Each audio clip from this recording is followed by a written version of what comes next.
in order to understand the history of this idea that we call the public sphere, let's start with a before and after. Under a monarchy, there is no notion of a public. The sovereign political body is the monarch himself. And his will goes, whether it's in your house or out of your house or at the court or in the countryside. There is no notion of the public that exists separate from any other sphere within society. And then let's take the other side. A country like our own, a democratic republic, in which the public is defined as a space where people come together to debate the issues of the day, to stand in judgment of their government, to vote, to participate.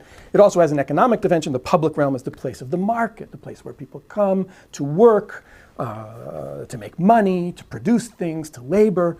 The public is this huge sphere that exists somewhere between the private realm of the household and the official realm of the state. So where does that come from? Where does the public come from? Well, it emerges slowly and in weird ways in the kind of interstices of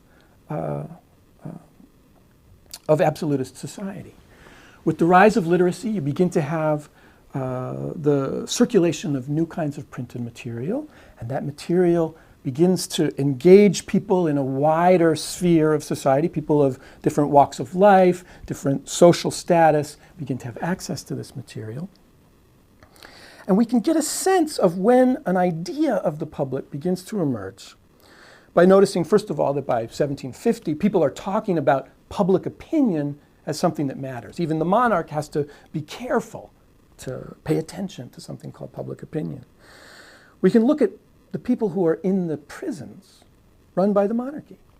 In the late 17th century, you look at the prisoners, alchemists, religious dissidents, common criminals.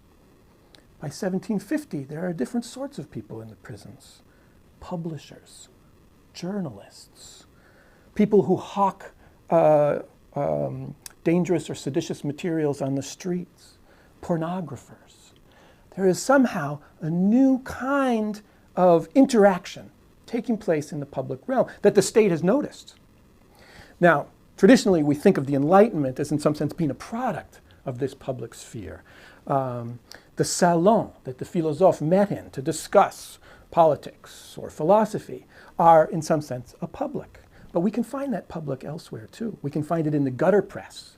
We can find it in the journalists who wrote political satires. We can find it in the work of pornography. And in some case, there was a close association between pornography and political critique. There were criticisms of the royal family that were illustrated that showed all sorts of horrible things about the queen and her family and her relationship with her son. I won't go into the details. The public was broad, it was complex, and it was increasingly outside of the control of the monarchy.